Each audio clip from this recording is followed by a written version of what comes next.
Hi, hi, hi. I know, I bring bearing gifts. I have some Thanksgiving cookies for all of you. Happy holidays. There you go.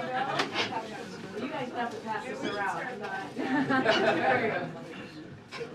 Are these from the White House or did you make them yourself? Sure. If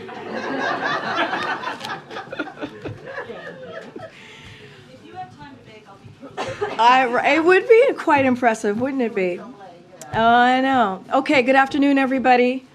Today I'm joined by White House COVID Coordinator Dr. Ashish Jha and Chief Medical Advisor to the President and NIAID Director Dr. Fauci. As you all know, Dr. Fauci is retiring next month, and I'm honored, so honored, to have him join me today.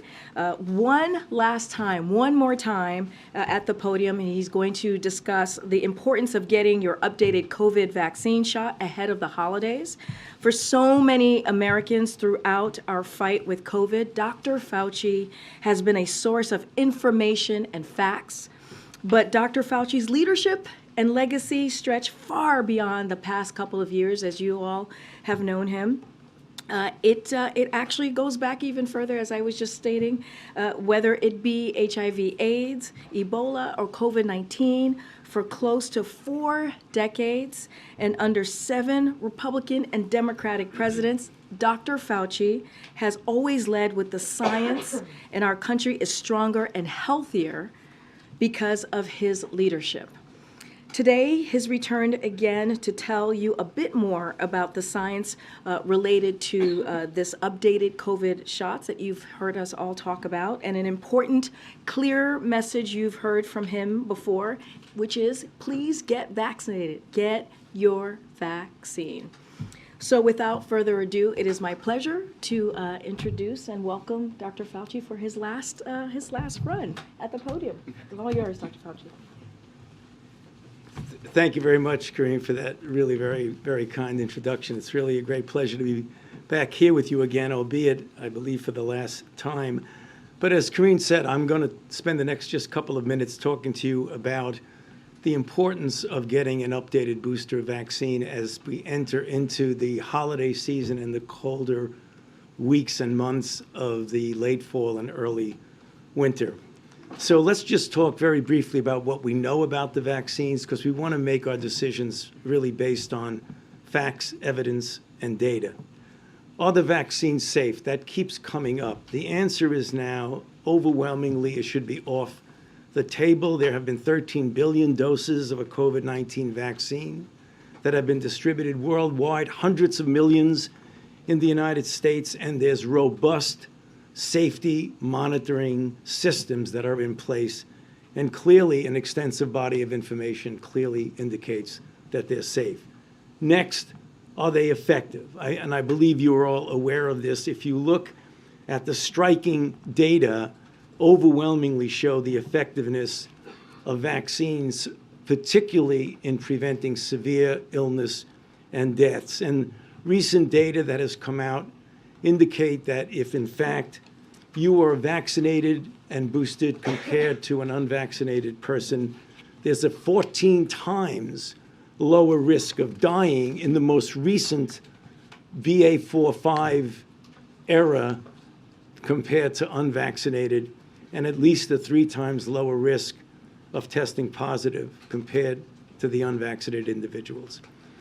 But then there's some issues that we have to deal with that are sometimes confusing to the American public. If that's such great data, why do you tell us that we should be, for our own safety and that of our families and the community, get a booster shot? There are 2 issues that in some respects are unprecedented when it comes to infectious diseases. And that is, as good as the vaccine is, and as good as post-infection protection is, the immunity and protection wanes over time.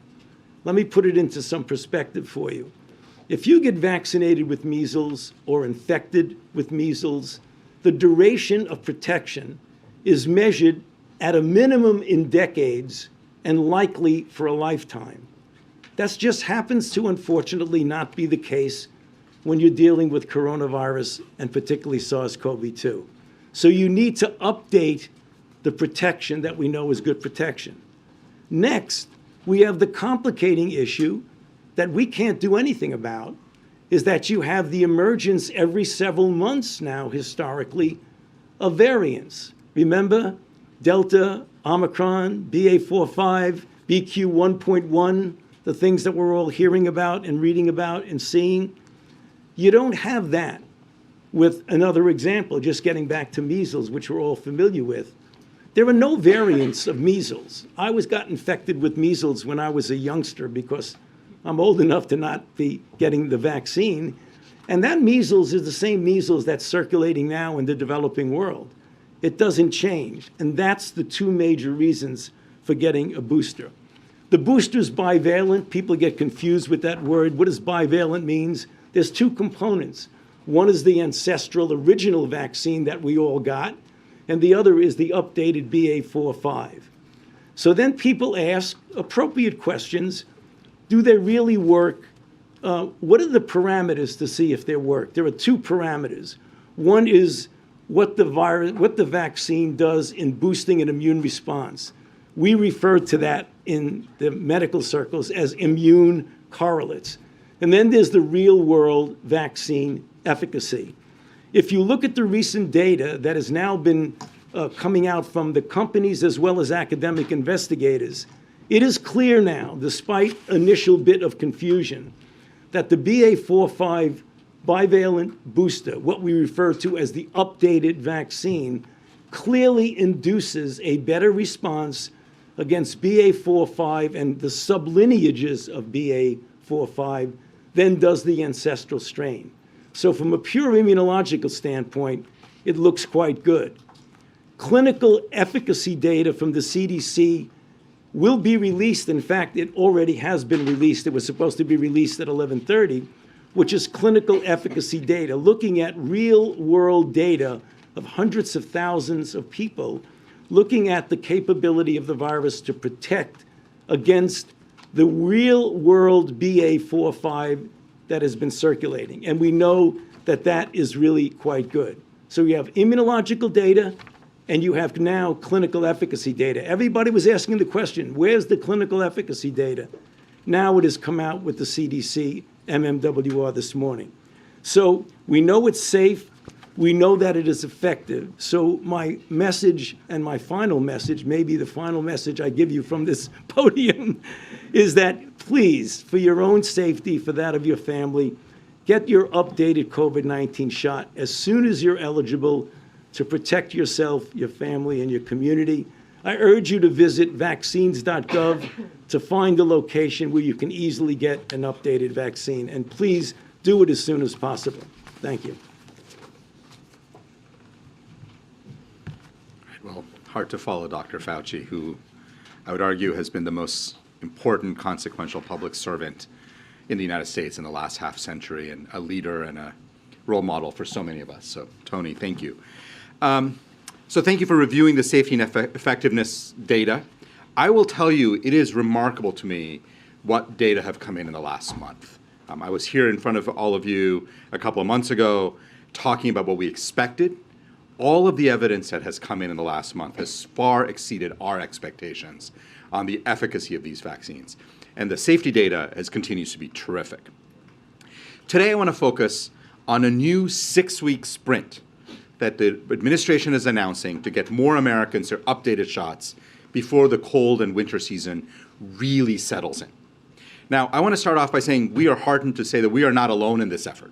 Just yesterday, 12 of America's leading medical and clinical societies, I'm talking about the AMA, I'm talking about American College of Physicians, the American Association of Family Physicians, I'm not going to list them all 12, but they all joined together with one simple, strong recommendation for all Americans, which is go get your updated COVID vaccine shot and go get your annual flu shot right away. Now, why did they do that? Why did America's physicians, speaking as a unified voice, say that? Because they know the best way to save lives this holiday season is to ensure that all Americans, particularly seniors, get their updated COVID vaccine and their flu vaccine. Now, we've already had 35 million Americans have gotten their updated COVID vaccine, including 16 million seniors. And we are encouraged by steady and strong week-by-week numbers. We're seeing about 4 to 5 million Americans getting it every week. But we are working hard to reach even more Americans, especially older, more vulnerable Americans. So as I said, today we're launching a 6-week sprint to help Americans get their updated shot by the end of the year. As part of this effort, with our limited resources that we have, we are making a series of announcements and a series of efforts to expand community-based COVID-19 vaccine efforts. So let me lay out some of them. We're announcing $350 million in funding to help community health centers meet people where they are, with facts, with vaccines, through proven methods like partnerships with faith-based groups and mobile vaccine clinics.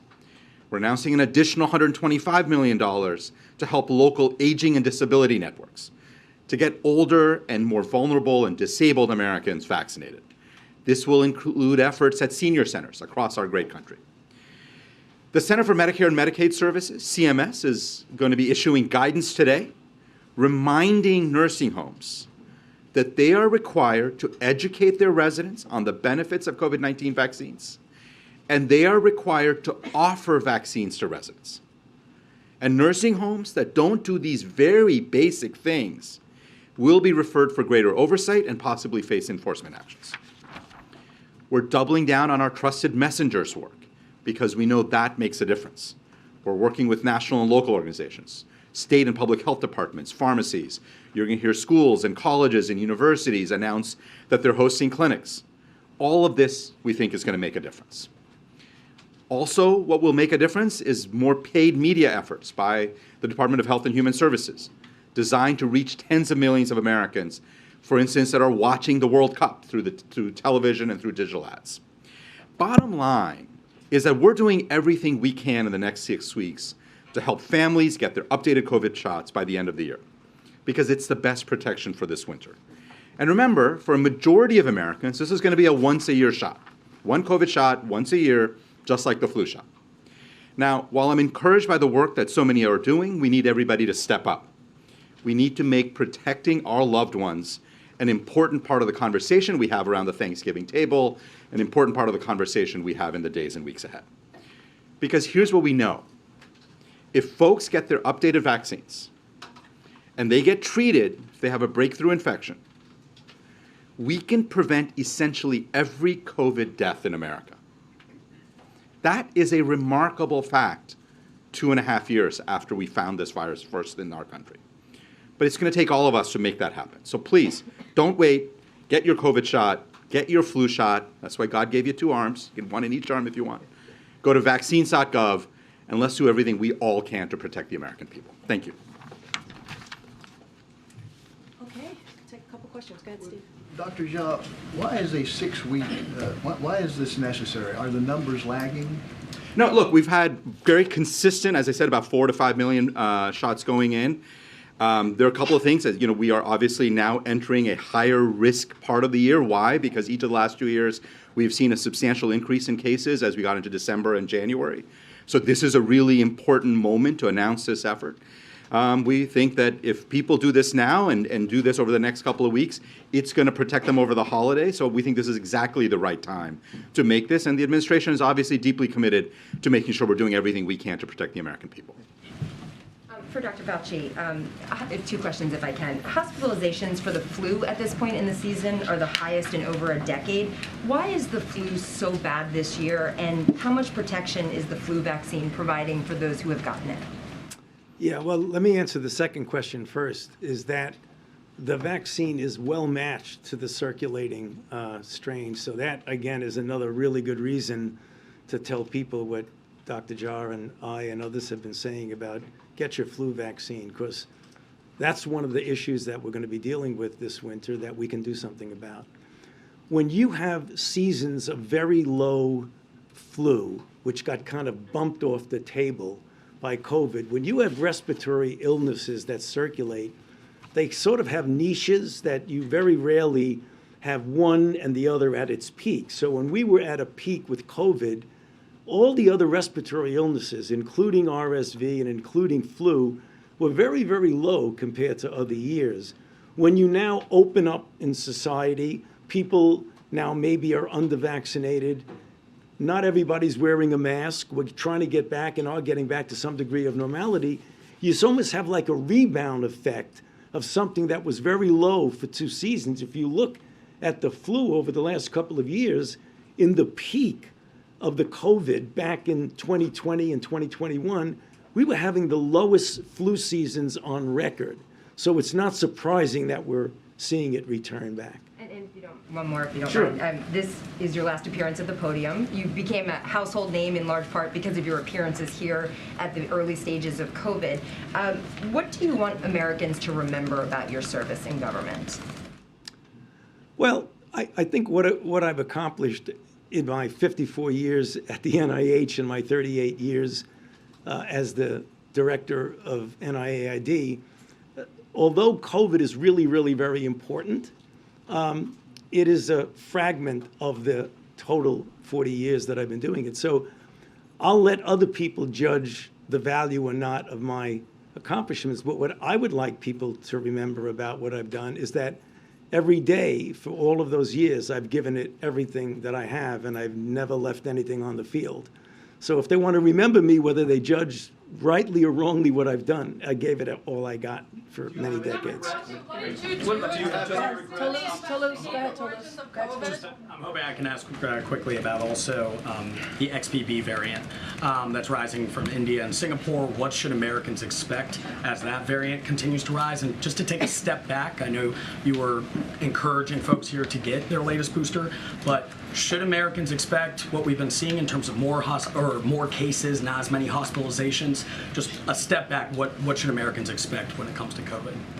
Well, what Americans should expect is from our experience that you never can definitively say what to expect, but you should really take some comfort in knowing that we'd have within our wherewithal to mitigate anything that comes our way. Because we have flu vaccines, we have COVID vaccines, we have testing, we have the option under certain circumstances with good judgment to wear masks where appropriate in indoor congregate settings. So we can do a lot to mitigate any surge. One thing we're encouraged with looking at other countries, such as Singapore, which had a big XBB, they had increase in cases, but they did not have a concomitant major increase in hospitalizations. So we're hoping that a combination of people who've been infected and boosted and vaccinated, or people who've been vaccinated and boosted and not infected, that there's enough community protection that we're not going to see a repeat of what we saw last year at this time. Is the latest booster effective against XBB? Yeah, the XBB is one that evades immune response as measured by antibody, which is one of the elements, not the only element of protection.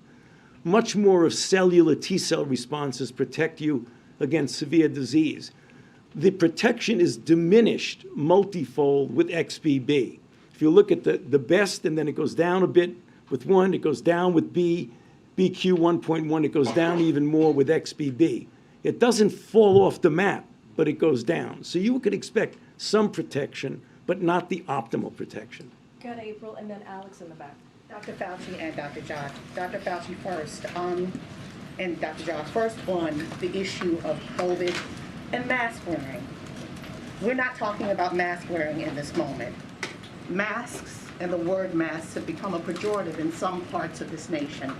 Can you talk about the importance of mask wearing as you're worried about the holidays and people gathering together? And then on the gatherings for Thanksgiving and Christmas, what do you recommend for families who may have some who boosted and may have some who are not boosted, may have some who have not had a vaccine at all?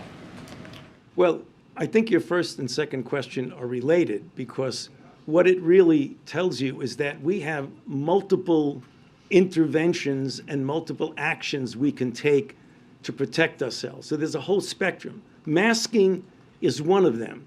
Now, we're not talking about requirements or mandating. We're talking about if you're in a situation and each individual person evaluates their own risk and that of the risk of their family members, for example, like a person who's 25-year-old living alone versus someone who has an elderly parent or grandparent or someone who's immune compromised. First of all, everybody should be vaccinated and boosted with flu and with COVID. Whether or not you wear a mask, or another thing we shouldn't underestimate is testing.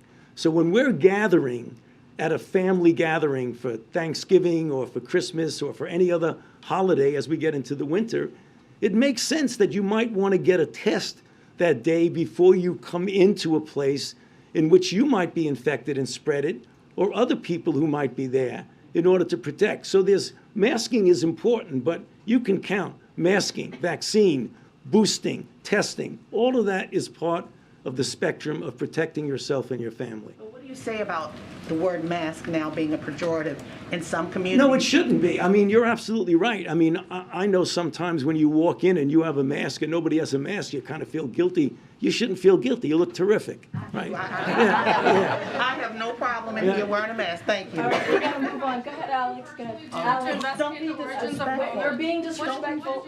Hold on. Hold on. No, wait, I did not call on you, Stephen. Go ahead, Alex. You're next. Karine, my first question is, last year, two questions.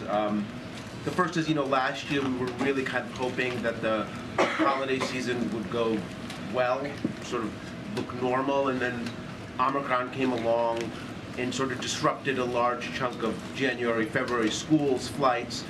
Are we seeing a similar dynamic, especially with some of these new subvariants coming along? And then my second question, Dr. Fauci, for you specifically, what was the most difficult moment of the pandemic response for you throughout the last two and a half years? I'll start with the first, and then obviously Dr. Fauci can answer the second. So the short answer is no. First of all, you can't predict with any certainty. So we don't know what Mother Nature is going to throw at us. That said, these subvariants, obviously we're tracking them very closely. The good news is, even if you see a diminishing of our vaccines, they're still effective against these subvariants, way more effective than the original vaccine, right? So I feel very confident that if people continue to get vaccinated at good numbers, if people get boosted, we can absolutely have a very safe and healthy holiday season. Well, there's always a caveat here of things out of the left field you can't predict and you can't, but nothing I have seen in the subvariants makes me believe that we can't manage our way through it effectively, especially if people step up and get their vaccine.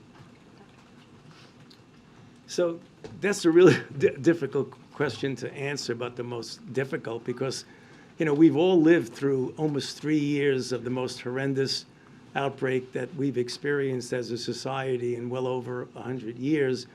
But there are certain things that stand out. I mean, I could probably write an essay on all the things that were difficult time. But one of the things as a physician whose goal in life is to care for patients and to prevent and treat illness and ameliorate suffering is that I remember back in my days in medical school and when I was an intern and a resident, when a patient came in, whether or not the patient didn't like you, was angry with you, whether it was a rich person or a poor person, you treated everybody the same because you cared about them and you wanted everyone to walk out healthy. So when I see people in this country, because of the divisiveness in our country, of not getting vaccinated for reasons that have nothing to do with public health, but have to do because of divisiveness and ideological differences, as a physician, it pains me because I don't want to see anybody get infected. I don't want to see anybody hospitalized, and I don't want to see anybody die from COVID. Whether you're a far-right Republican or a far-left Democrat, it doesn't make any difference to me. I look upon it the same way as I did in the emergency room in the middle of New York City when I was taking care of everybody that was coming in off the street. So that's the thing that troubles me most about this. Dr. Fauci, only 13% of... Hold on one second. We have a process here. I'm not calling out on people who yell. And you're being disrespectful to your colleagues and you're being disrespectful to our guests. I will not call on you if you yell. And also you're taking time off the clock because Dr. Fauci has to leave in a couple of minutes. I'm done. I'm not getting into a back and forth with you. Go ahead, Jeremy. Dr. Fauci, But she's only asking a 30. great question. Not being Jeremy, disrespectful. go ahead, No, she's Jeremy. asking a valid Stop being question. disrespectful. You ask your question, you should allow her to answer the Go ahead, question. Jeremy. She's Jeremy, asking a valid it's Jeremy. question, Dr. Fauci, It's on Jer- the origin of COVID-19. It is not, And it is people not are- your turn. No, because It is not your you- turn. You can't on the same people. That's the thing. You can't read a press briefing. You need to call from people across the room. She has a valid question. She's asking about the origin of COVID-19. I hear the question. And Dr. Fauci is the best person to answer I that hear question. your question, but we're not doing this the way you want it. This is a disrespectful. It is. I'm done. Simon, I'm done. I'm Simon, I'm done. I'm done with you right now. Go ahead. Go ahead. So Go ahead. only- You're taking time only- away from your colleagues. Go ahead. Only 13% of adults have gotten this updated bivalent booster. 78% of adults have completed their primary series. Which of those numbers is more important in your mind in terms of anticipating how bad this winter surge could be, if there is one, and the number of hospitalizations and deaths? And then a second question for you as well. Yeah, Jeremy, they're both important, so I don't want to say one is more and then diminish the other. But the people who are most at risk are the unvaccinated. I mean, we have 68% of our population is vaccinated. You know, that means that we have 32% of the population that's not. And if you look at the data, they are just profoundly striking of the curves of death and hospitalization of unvaccinated versus vaccinated and boosted. So there is a relatively smaller difference in vaccinated and unboosted versus vaccinated plus boosted. That doesn't mean you shouldn't get boosted, but the real danger is in the people who have not been vaccinated. So that's where we expect, if we're going to see a problem this winter, it's going to be among those people. And then as you reflect on the end of your time and decades in government service, and particularly your handling of the pandemic, did you imagine that this virus would still, as we are here today, be killing 200 to 300 people a day? No. Did you imagine, the level of cases, and what is your outlook for the future of this virus as you look in the next several years? No, I did not imagine that. I don't think any of my colleagues imagined that we would see a 3-year saga of suffering and death and 1 million Americans losing their lives. The thing that was most disturbing is something I referred to an answer to one of the other questions, was the continuation of multiple variants evolving over time, completely unlike something like measles. And that's the reason why I gave the measles comparison. Where I think we're going is that sooner or later, and I hope it's sooner, we're going to equilibrate to a low level when there's enough background cross protection that unless we get a completely far way out different variant, we're likely going to see a continued lowering and lowering. Maybe we're going to see blips at winter and stuff, but hopefully it gets down. The message that Dr. Jarrah and I are trying to get to you today is that we can make that happen much sooner by vaccinating and by keeping updating on your booster. It's just really as simple as that. We're going to get there. We can get there with less suffering if we use the interventions that we have. If you want to let nature take its course, we're ultimately going to get there, but we're going to lose a lot more people than we need to. Can I just add one more quick thing to that? I mean, look, there are hundreds of thousands of Americans who have died this year because people were under-vaccinated, people did not get people weren't boosted. And it is not blaming the people who died, it is blaming the fact we still have a lot of people out there spreading misinformation, undermining people's confidence in vaccines. There was a paper out last week that showed that death numbers in many European countries were much lower because their booster rates are much higher. So the key point here is, at this point, we can prevent nearly every death in America from COVID. But we can't see this as like a horse race of let's get an anti-vaxxer and let's get we know what the evidence is. The science on this is crystal clear. People get their booster. If you get infected, the chances you're going to end up super sick in the hospital is exceedingly low. That's the message. People need to get their updated vaccine. In the back, for Dr. Fauci, last question. Go ahead. Me? Yeah. Sorry, thank you so much. Dr. Fauci, if I could just ask you to reflect on the early days of this pandemic and the mixed messages that were coming out of this White House, and how that affected people's trust and how you're going to take that message forward in future pandemics, and the importance of trust, and how you would advise Dr. Jha and his colleagues to emphasize that in future Sure. pandemics. Well, there was really a difference early on in the first weeks to months of the outbreak because we were dealing with truly a moving target. And when you're dealing with things like reporting and discussing with the press, making recommendations, making guidelines, you have to make it on the basis of the information that you have at that time. But what's happening is that we were not dealing with a static situation. We were dealing with a dynamic situation. First, we thought it was just animal to human, didn't spread well from human to human. Then we found that it spread very well. And then we found out that it spread enormously well. Then we found out that it was aerosolized. Then we found out that 50 to 60% of the people who transmit it don't have any symptoms at all. So the recommendations that were based on what you knew in January, when you get to March, April, and May, they will change. Understandably, that leads to a question on the part of the public is why they keep changing things. A simple comparison and analogy. In January, 2 + 2 = 4. In April, May, August, September, 2 + 2 still equals 4. When you're dealing with an evolving outbreak where the information you get changes from week to week and month to month, we've got to probably do a better job of when we talk to the public, explain that this is a dynamic situation that could change. I've said that from this podium multiple times when we were talking about, for example, do we need to do anything different now when we had 15 cases? I said, but, however, semicolon, this could change. The only thing people heard when they throw it back at you, well, you said we don't have to worry about anything. So you just got to make sure you always underscore the dynamic nature of what you're dealing with. Dr. Fauci, I'm sorry to contradict you, but there was some dubious advice coming out of the Excuse White House. me? There was some dubious advice, some questionable medical advice coming out of non-doctors Right. at this podium.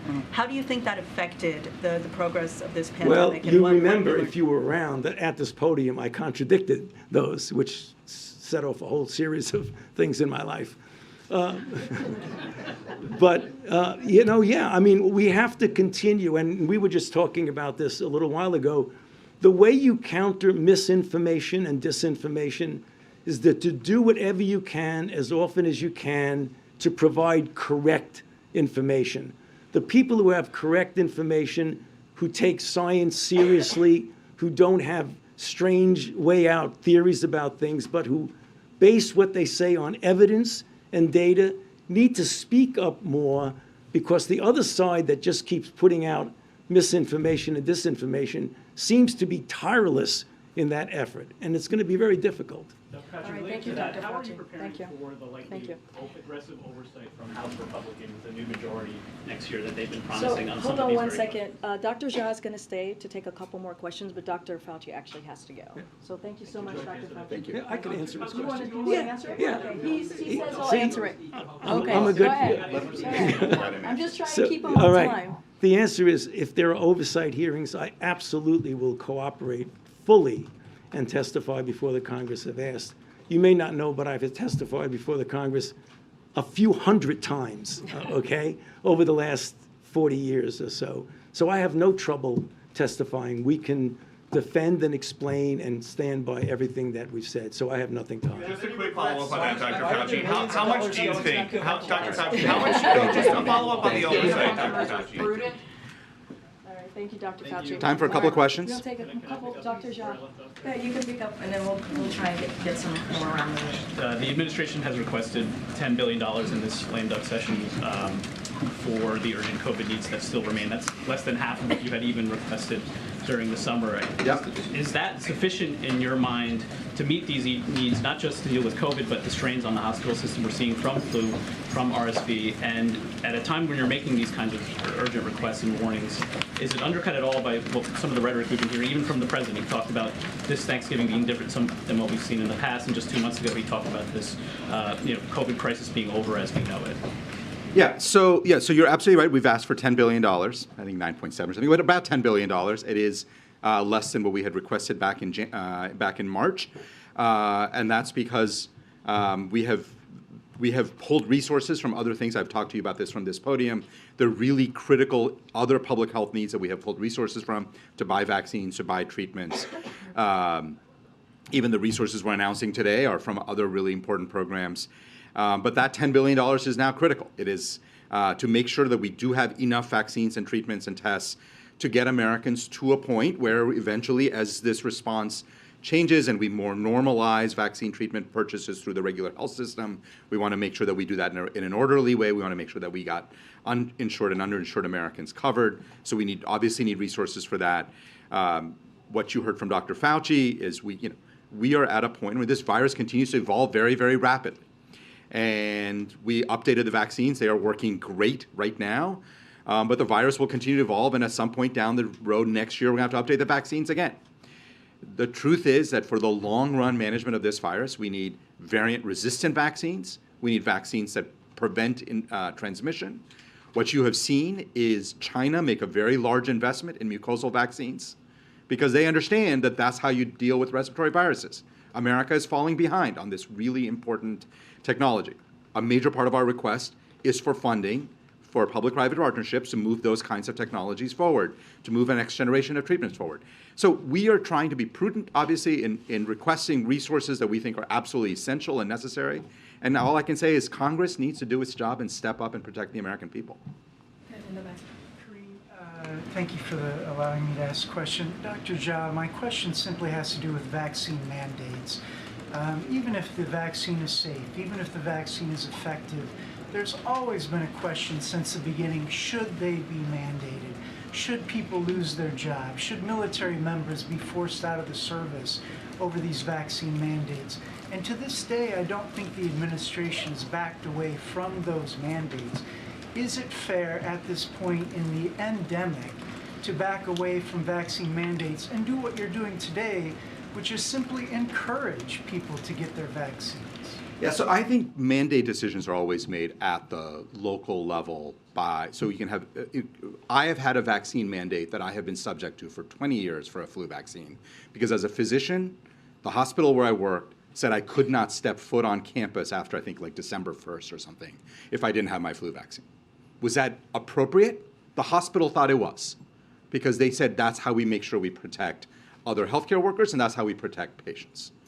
So this idea that in specific circumstances, we can't have vaccine mandates, we've had them forever, right? George Washington had a vaccine mandate. Well, they weren't quite vaccines then, but they were inoculations against smallpox. This is as old as America. We've done this. The military decides what it needs to have a healthy fighting force. This is a decision up to our military leaders. Individual employers can make these decisions.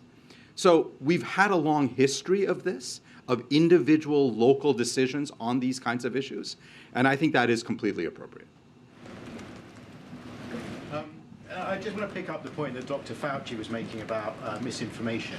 Under the stewardship of Elon Musk, Twitter seems to be welcoming back some people who spread COVID vaccine misinformation.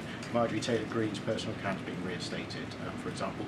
Do you see that as a problem as you're trying to battle misinformation? Well, as Dr. Fauci said, and it is something that we were speaking about earlier, the best way, I believe, to counter misinformation and disinformation is to spread good information, to spread science-based information, to have trusted voices. So I started my comments by reminding everybody that America's physicians, like the real leaders of American medicine, the people you trust for your cancer care and your heart care and your pediatrics care, are out there telling you you need to go get a vaccine. You can decide to trust America's physicians, or you can trust some random dude on Twitter. Like, those are your choices. But I think the key here is to get trusted voices out there spreading truth, spreading science-based information. And for journalists and for people who run platforms, what I would say is you should be thinking about what your personal responsibility is. And do you want to be a source of misinformation and disinformation? That's up to those individuals, but I actually think it's really important for us, for me, to be spreading good information.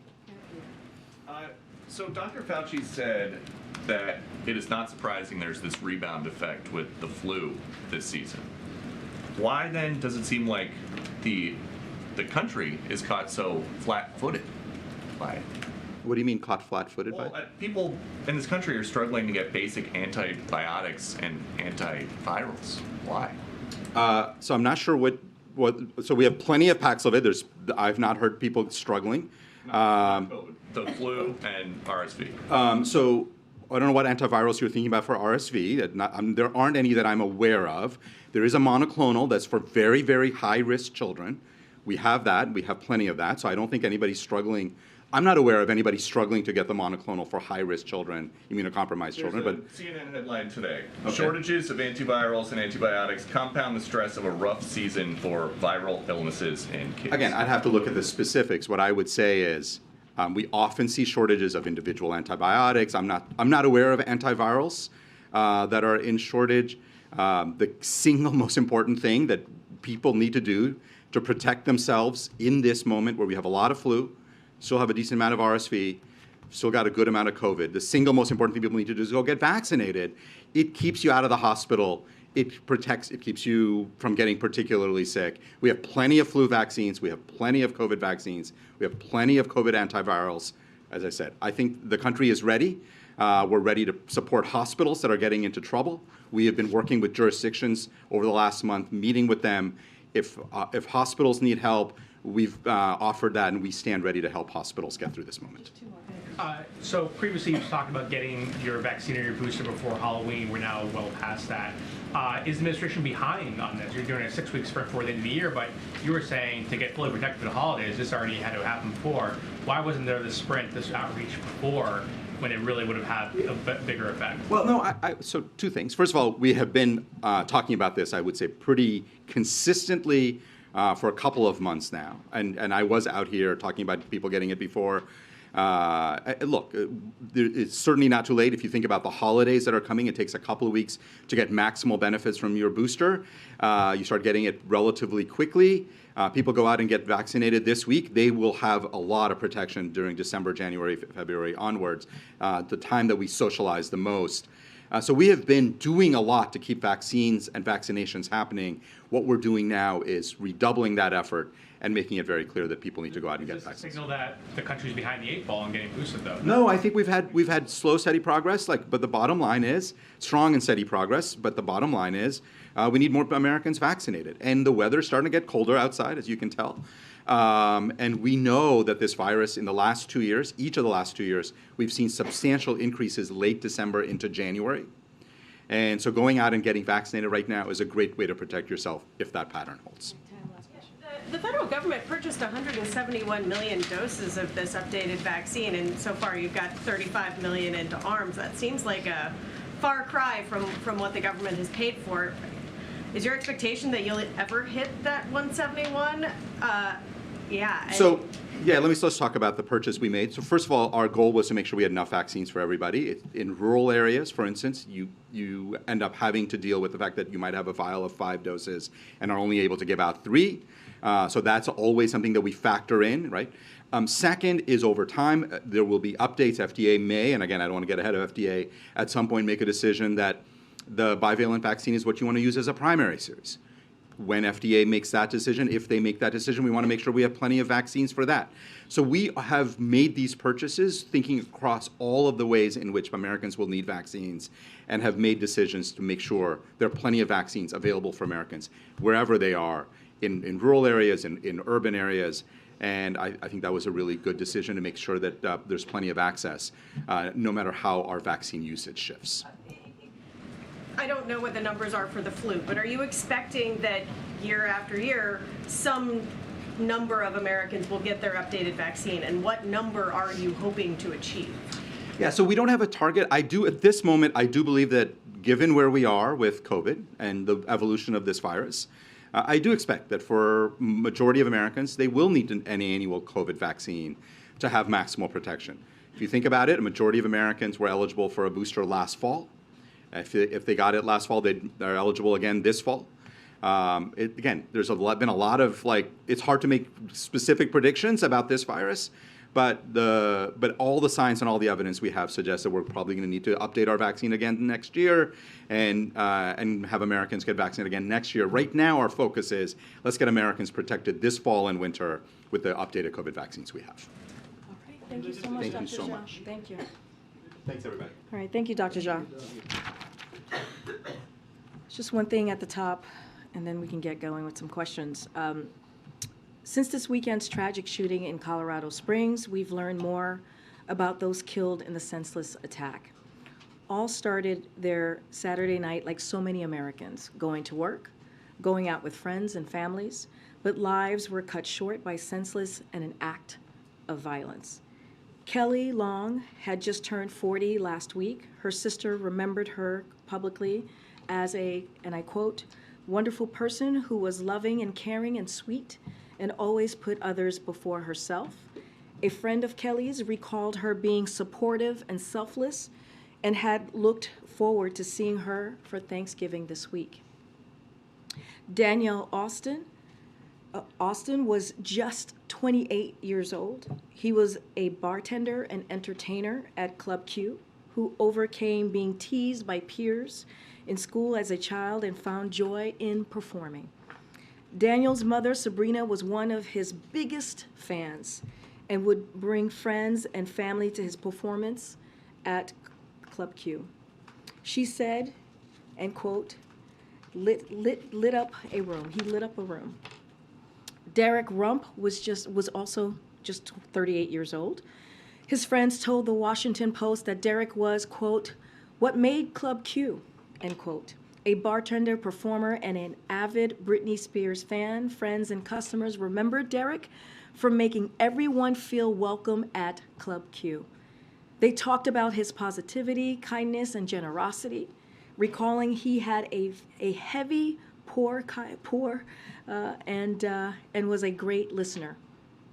But Derek helped people outside Club Q too. When the pandemic hit and some of his friends and colleagues struggled with rent and groceries, Derek stepped in to help.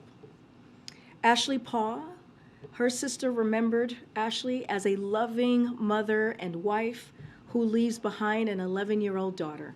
Ashley's sister described her as being a devoted mom for whom her daughter was at the center of her life.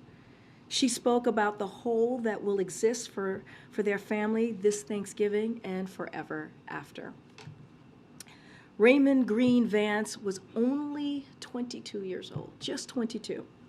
His family described him as a kind, selfless young adult with his entire life ahead of him. Raymond had recently gotten a new job at Colorado Springs at FedEx Distribution Center and was working to save up money for an apartment. He was part of a tight-knit family who had spoken about the irreparable heartbreak in their lives. This attack occurred on the eve of Transgender Day of Remembrance, when the community was already mourning the transgender people, especially transgender women of color, who have been killed over the past years, and added 2 more to that count. This attack also comes amidst a rise in violent rhetoric and threats against the LGBTQI+ people across the country. While we don't know yet for certain the motive of this attack, hate has no place in this country, and neither do military-style assault rifles, which is why we will continue to push for an assault weapons ban. Over and over again, we have seen these weapons used to inflict death and terror in our communities just across the country. Weapons of war do not belong on our streets, in our churches, in our movie theaters, in our malls, in our groceries, in our schools, or in our nightclubs. The courageous actions of Richard Fierro and Thomas James and others we are still learning about stopped the gunman before he could kill others. Richard and Thomas are heroes, and we are so grateful for their quick action, and there are no words at all that can bring comfort to those who are grieving, but we stand with the community of Colorado Springs and the LGBTQI+ community. I will add, the president just moments ago spoke to Richard and his wife Jess.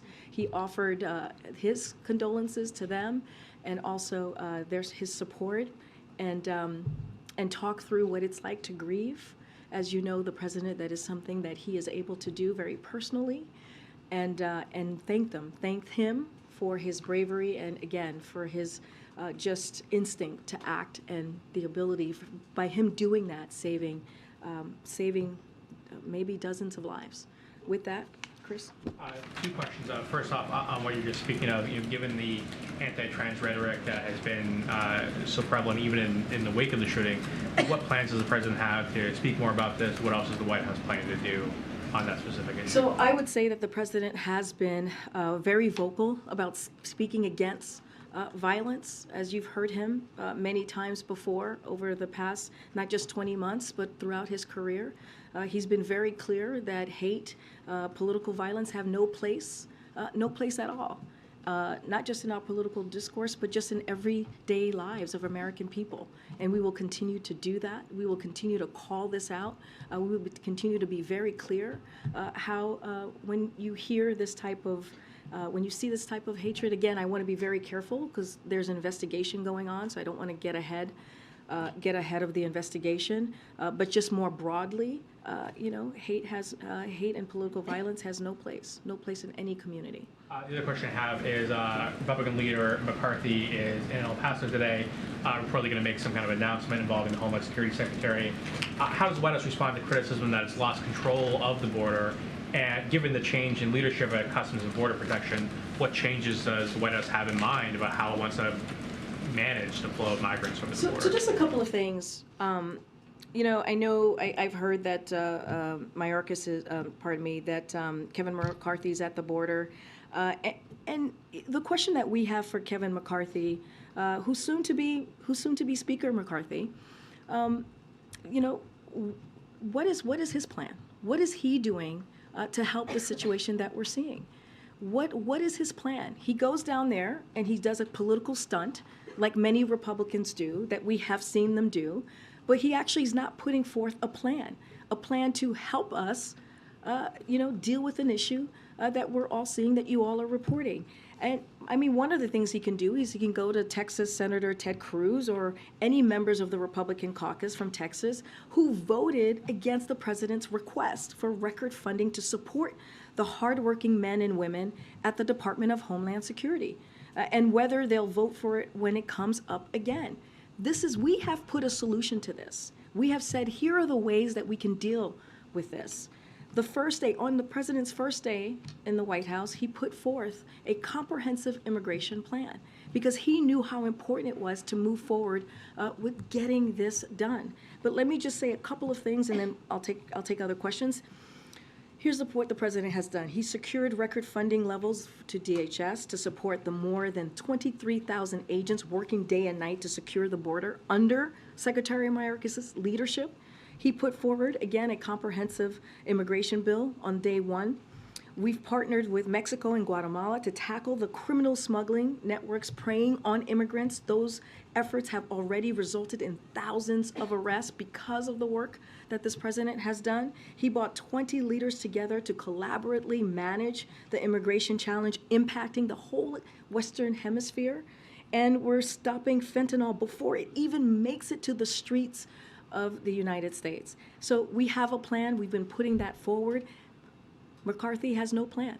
The Republican Party has no plan. They do nothing except do political stunts. So is there a change in approach? So given that you're changing leadership at CBP, does that signal that the administration is going to change course at all? We feel that we have a plan that we have put forward. We are happy to work with Republicans in a bipartisan way, as the president has done for the past 20 months, and more than 200 pieces of legislation that he has been able to be done in a bipartisan way, signed into law. So this is something that can be done. Instead of doing political stunts and making this about politics, why don't Speaker McCarthy, soon to be Speaker McCarthy, actually put a plan before us?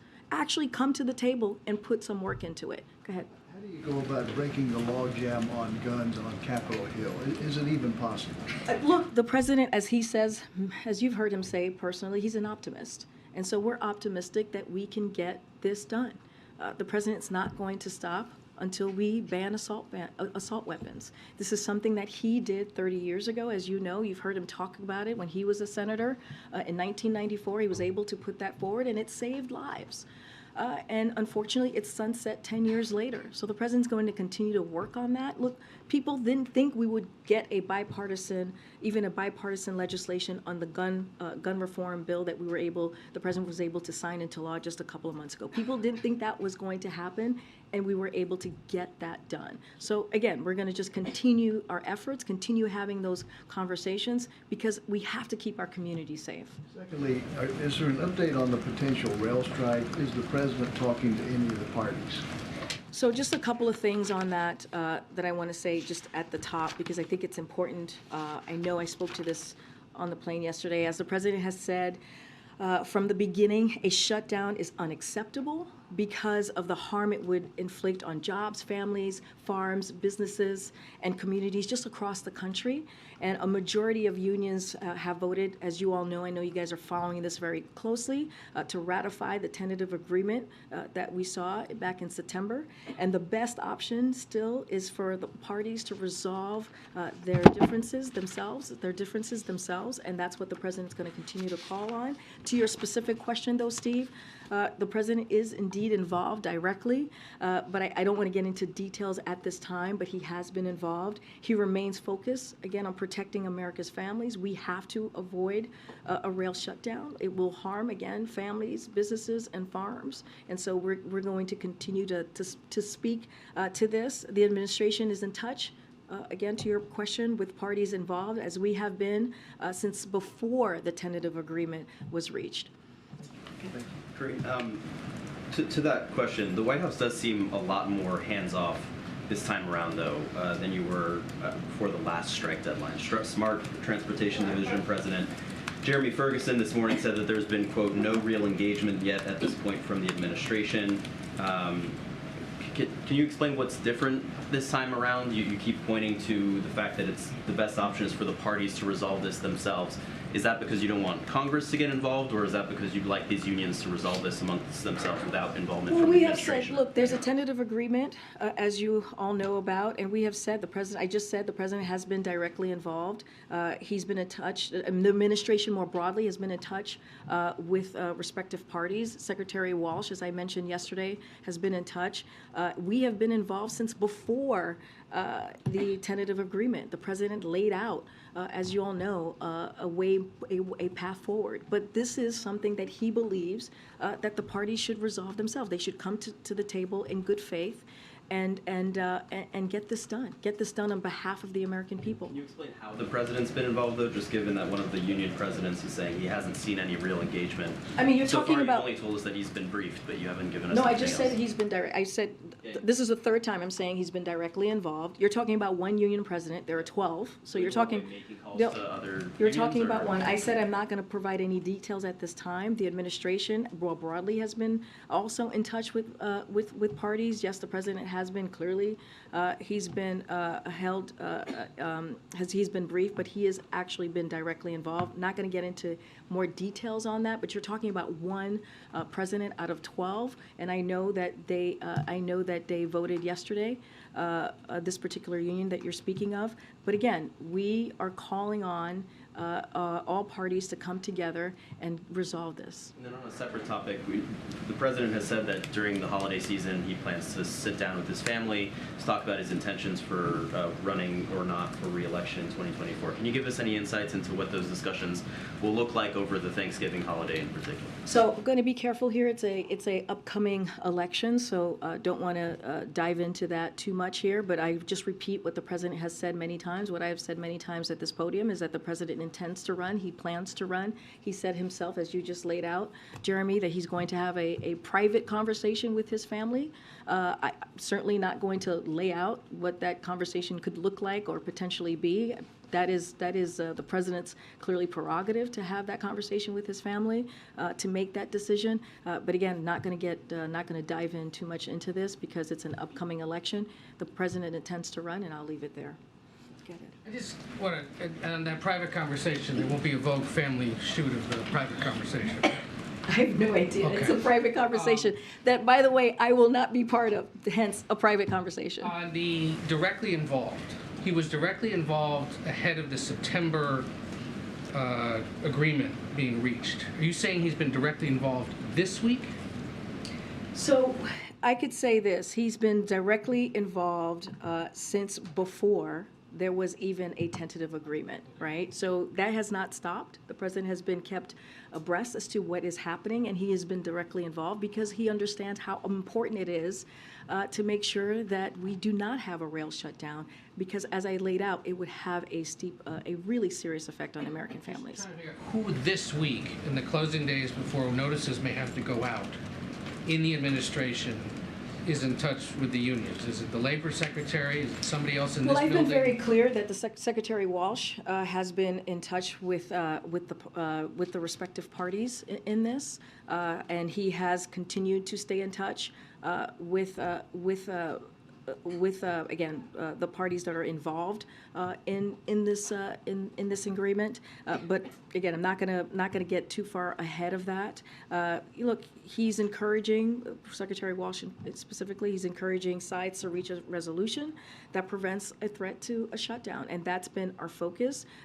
Clearly, there's other folks in the administration, but Secretary Walsh played such a pivotal role in the tentative agreement, and so he's easy to point to because he's a Secretary of Labor and has been certainly directly involved. Is there a date in the next week or so at which point y'all have to elevate this if there isn't an agreement? Because again, there's going to be disruption for industries that rely on the We rails. understand. We understand that there will be disruption. We have been very clear about that. Again, the president has been directly involved. I will, don't have any details to provide at this time. Secretary Walsh has been involved as well, as you know, as the Secretary of Labor, and the administration more broadly as well has been in touch with the parties involved in this really critical, important issue. Okay. I think just to drill down on this part of it, not to belabor the point, but there was almost a celebration in the Rose Garden 2 months ago with the president, with these labor leaders, with management. Is the president surprised to see that so many of these, obviously not all of them, but 4 out of the 12 of these unions have actually rejected a deal which he tried to sell as a strong deal for labor for these workers So involved? I want to be very clear here. The tentative agreement that we saw in September actually helped to prevent an immediate disruption to the economy. So that was important, that we were able to prevent that. This administration, it worked to bring unions and rail companies together to reach that agreement, and it kept our rail system working and prevented a disruption, again, to our economy. So that was an important moment as well. Look, we're going to be steadfast in saying that all parties need to come together. They need to come together in a good faith, and we have to prevent a rail shutdown. And then two other questions if we can. Yesterday, the president said that he heard about the appointment of the special counsel when we all did. I wonder if you can elaborate on that. Was the president truly just informed based on media reports? Is there not a process in place with the DOJ in which that would be communicated to the White House? There's no process in place. We are not involved. When it comes to a criminal investigation, the Department of Justice has its independence. We respect that independence. We were not involved. We were not forewarned. We learned just like you all did. And then lastly, the president obviously turned 80 this weekend. It was a year ago on his birthday that Dr. Kevin O'Connor, his chief physician, released a very thorough analysis and medical report. I'm wondering if you expect that to happen again. Will we get an annual physical from the White House Medical Unit? So the president is in good health and maintains an active lifestyle. That is from the doctor. He shared that with me. He will have a physical in the upcoming months, and the results will be released in the same way that it was last year. So. He's committed to doing that before he makes his future political intentions. Oh, I mean, look, I don't have a timeline for you. We are going to provide the information just as transparently as we did last year, this time around as well, and it will be happening in the next couple of months. Thanks, Karine. I'll come to that. How much of a priority is it for the White House to get a legislation to protect Dreamers passed during the lame duck session? As you know, when it comes to DACA, it is something that is very important to the president. I don't want to get ahead of, you're talking about in the next couple of weeks? Look, I'm not going to get into any specifics on the agenda for the next couple of weeks. As we have said, we're going to have conversations with leadership in Congress, but I'm just not going to get into specifics. Also, a bipartisan group of senators are urging the administration to reconsider its decision not to give advanced drones to Ukraine. Is that something the president is open to? Say that one more time? His decision not to give advanced drones to Ukraine. Is that something that the president is open to reconsidering? I would have to see this as a bipartisan letter. A bipartisan group of senators have sent a letter. They're urging him to reconsider this decision. I would have to look at this letter and talk to the National Security Council. I've not heard of this letter. Okay. And I'm sorry, I'll come to the back after the queue. Yes, I just wanted to follow up also on the lame duck session and see if the administration is still prioritizing passing the debt limit.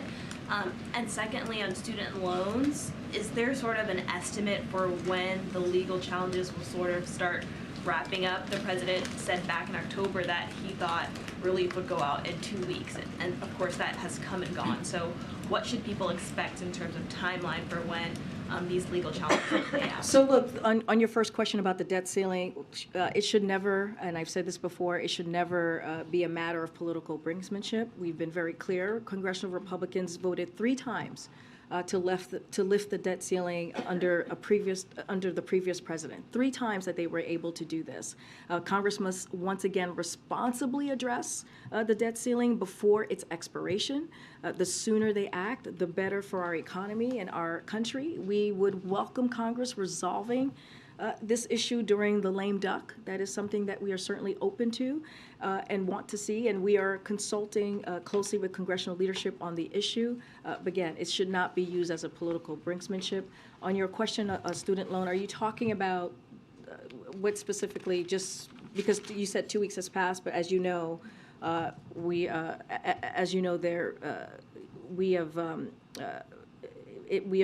sent this up to the highest court of the land, the highest court of our nation, to make sure that we move forward quickly with making sure that the student loan relief that the president put forward, his plan, gets to the American people very quickly. As we know, there are about 16 million people who signed up and have been approved to get that loan, but that relief, and so we think it's incredibly important to make that happen. We believe very strongly, we are confident in our legal authority to carry out this program.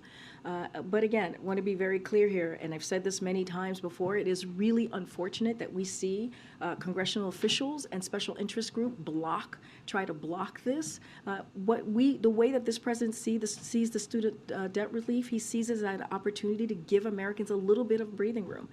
American families to be able to start a family themselves, to be able to buy a house, to be able to really move forward with their lives in a way that they have that opportunity to do so with a little bit of that breathing room. So we're going to continue to fight. The president knows how to fight here. He knows he wants to fight for the American people, and so we're going to continue to make sure that we get this done. On the debt limit, you said that you welcome Congress resolving this issue. 2 questions about that. First, the definition of resolving this issue. Are you thinking like just a little bump up to get through a month, or are you thinking permanently resolving this issue, as some Democrats have recommended? I appreciate the question. I'm just not going to get into specifics on how they're going to move forward on doing this. What we believe, it should not be used as political brinksmanship. This should be done. It was done 3 times under the previous president by Republicans, and so there's no reason why we can't do this again. And you said that you would welcome Congress doing this. Is the White House actively working to get Congress to address this in the lame duck?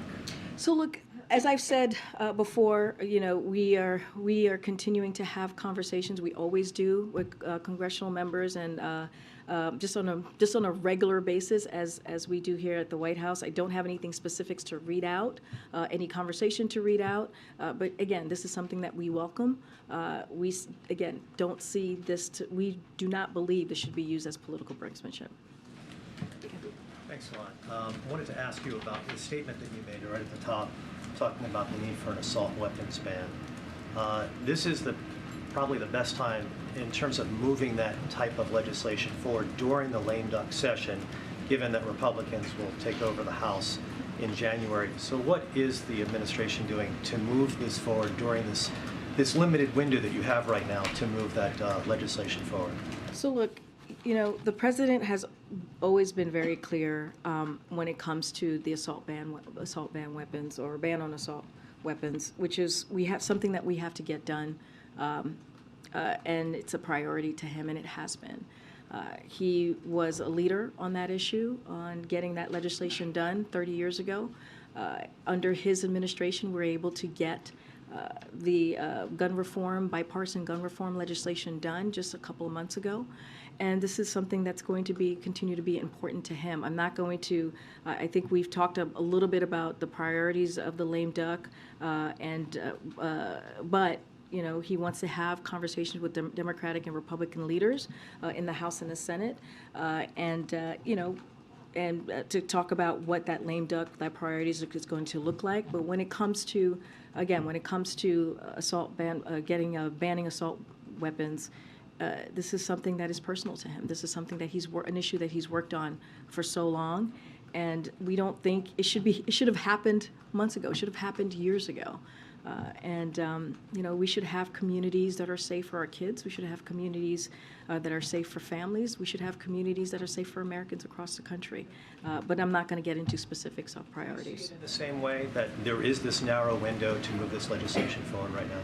Say that one more time. Do you see it in the same way, that you have this narrow window during the lame duck session to move this legislation forward? This particular legislation, you're talking about the ban on assault weapons? Look, I just said we haven't laid out our priorities just yet. We're going to have conversations with Democratic and Republican leadership in both the House and the Senate to talk about what the priorities are going to be for the next couple of weeks. But clearly, this legislation is important to the president. He has talked about this many times. He put it out in a statement most recently after the horrific events that we saw at Club Q, and he's going to continue to speak to it. Yes, Stephen. Thanks. Just once more on the rail labor dispute. The President a couple months ago called the tentative agreement a big win, and it wasn't just the fact that a strike at the time was averted. He was talking about the substance of the agreement. So now that the rank and file, the workers in 4 of the unions have rejected that agreement, is the President pulling back on his endorsement, or does he still think that this tentative agreement should be implemented? Well, here's what we're saying is that it averted a horrible downturn in our economy by that tentative agreement. It was a big deal. What it could have done to our economy would have been devastating. And so right now we are asking the parties involved to come together in good faith and resolve this. The President is directly involved, as I have said. Secretary Walsh has been involved, as I've said, and not just now, but before the tentative agreement. And so, look, the tentative agreement was indeed important, again, because it stopped a horrible potential downturn again to our economy. Part of the White House's messaging, part of the industry's messaging is the majority of the unions involved have actually ratified the contract. Yeah. So I guess the question is, if you're urging both sides to come to the table, the companies don't have a particular incentive to do so. Are you suggesting that the President would not sign a bill that would impose the terms of the tentative agreement on those 4 unions? Look, I'm not going to get into hypotheticals from here. What I'm saying is we've been very clear that both sides need to come together to reach a resolution that prevents a threat to a shutdown, and that's what we're going to continue to be very clear about. Thanks, Karine. I keep forgetting. I'm so sorry. I've got 2 questions. You said a couple of times that the president's going to wait to have conversations with Republicans and Democrats in Congress before laying out the agenda. The president said that he was planning to have members of Congress from both parties, the leadership, coming over to the White House. Is there any update on the plan for that meeting, when it's going to take place? Have invitations been sent out? Has the president started to have those preliminary conversations with leaders? Don't have anything to preview at this time on members coming to the White House. When we do, we'll certainly share that with all of you. And then on a separate topic, we've learned through recent reporting about the president's granddaughter living here at the White House. I was wondering if you have any more details on whether she plans to continue to live here and whether any other family members or other people besides the president and the first lady live at the White House. I don't have anything further to share on that. To follow up on Stephen's question, is there a point at which the White House would welcome congressional intervention on the rail labor dispute? And I guess related to that, what are the concerns that the president has to Congress intervening on this at some point? So look, we are in continuous contact with Congress on this issue as we have been for months, and don't have anything more to share or preview at this time. But again, we're going to continue to have those conversations with Congress, and once we will convey the view, we will convey that view after we have those conversations with Congress. So it sounds like there aren't sort of specific concerns about congressional intervention if it reaches that point. I'm just not going to get ahead of any process here. That's a bit of a hypothetical. I'm just saying that we have been in conversation with Congress. We have been for the past several months, and will continue to do so. Go ahead. Thank you so much. Foreign policy question.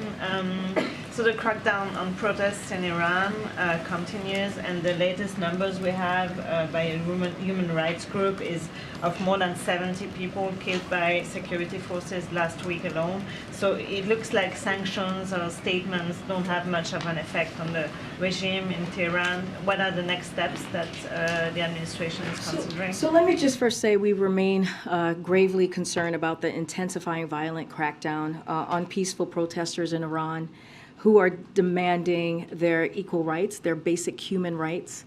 We are particularly concerned about recent reports from Iran on this specifically. The Iranian government has now killed hundreds of people, if not more, in its crackdown, according to credible reports by human rights organizations. We condemn the Iranian authorities that have arrested and fired on peaceful protesters, the targeted arrest of journalists, human rights activists, teachers, and cultural figures, and the continued disruption of the internet inside Iran. For decades, Iran's regime has denied fundamental freedoms to its people and suppressed the aspirations of successive generations through intimidation, coercion, and violence. The United States stands with the Iranian women and all the citizens of Iran who are inspiring the world with their bravery, and we will continue to use all available tools to pursue accountability. As you know, we've laid out actions that we have done from here to assist and to make sure we hold them folks accountable. Don't have anything new to share from here, but we're always looking at potential other ways to hold folks into account. Follow up on Chris's questions on the border. You were saying the administration has been clear about its plan. There actually hasn't been an official statement on whether or not the administration will appeal the December 21st court order that would lift Title 42. Will the administration appeal or will it not? So just a couple things here. So in many ways, we've been preparing for just want to make sure that you are aware that I know we get questions about if we've been preparing for what to do when Title 42 is lifted. So we've been preparing for this. We've been working to accelerate asylum process times to those without a legal basis to remain can be removed promptly. And we've set up anti-smuggling operations with Mexico and Guatemala, as I mentioned, as we prepare to transition to the next phase of our work to manage the border in a safe, orderly, and humane way. The Department of Homeland Security will continue to double down on those proven strategies. And you should expect to hear more from from them in the coming weeks on how we're preparing for this, because I know that's been a question. Look, I'm not going to get into any specific legal movements of what we're going to be doing. That's not something that I will do from here. I leave that in the hands of the Department of Justice. Okay. And right now, for Venezuelans, which make up a large portion of people coming to the border, the administration has given a very limited humanitarian parole for the overall numbers of migrants coming, and basically Title 42, every other Venezuelan coming to the border. If that's lifted, you were just saying expanding asylum. Does that mean that those migrants would be allowed to ask for asylum, or would there be another policy, expedited removal or otherwise, to turn them away? Would they be allowed to ask for asylum, or would they be turned away? So it's a great question. I'm going to let Department of Homeland Security, as I just said, they're going to have more. They'll share more on how they're preparing from what will happen once Title 42 is lifted. Not going to get ahead of them, and they'll lay out their process. It sounds like, though, there's no commitment here to actually follow the court order on December 21st. I'm just not, it's not up for me to decide. It's something for the Department of Justice to make that decision, is what I'm saying. This is for the Department of Justice to decide. Follow-up, Okay. just a quick follow-up. All right. The question, follow-up on. Go ahead. Yeah, thanks very much. You said from the lectern that the wedding of Naomi, Biden and Peter would be a private one, and that it would be closed to the media. Yet I'm reading all about it and looking at pictures on the Vogue website. Could you just talk us through what happened there? So first of all, let's level set here for a second. This was not a national security meeting. This was not an economic meeting. This was not or economic summit. This was a young couple's wedding with their friends and family. This is what this was. This is what happened here on Saturday. So, and secondly, just to be very clear, Vogue did not attend the wedding. They were not there. So what you're reading is inaccurate. They did not attend the wedding. As I told you all before, there was no press access at the wedding. It was a private family event. And so, wait, you're asking me the question. Let me just lay this out for you, and then I'm happy to take one follow-up, and then we're going to go. The couple asked that their wedding events be closed to the media, and it was. It was a closed event, a private family event. Vogue did a portrait shoot on Thursday afternoon before the wedding in the green room. I would also remind you that many photos were released to the public on Saturday after the wedding to everyone. Vogue actually held their photos. They embargoed it until today so that so it would give ample time for the photos to be in the public sphere. And so it is inaccurate, completely wrong. It is not right to say that it was open, to suggest that a Vogue cover was open to the press. It was not. And so just want to be very, very clear. What you're reading right now is not accurate. Yeah, I mean, I wasn't suggesting No, but that's what you just said. No, my question was, you had said it was going to be a private wedding. It was. I think, I mean, it seems as if you were saying it would be, the media would not be allowed access on the wedding day. But I think that those of us might think that dressing up in a wedding dress, having a photo shoot, talking about the wedding is coverage of the wedding. The wedding was private. It was a private family affair. There was no press access to the wedding. We were very clear about that. There's no reason to mince our words here. The family and friends were invited to this to this wedding. It was a private event. It was a young couple's wedding. It was a joyous occasion. Again, the reports out there are inaccurate and false. I'll leave it.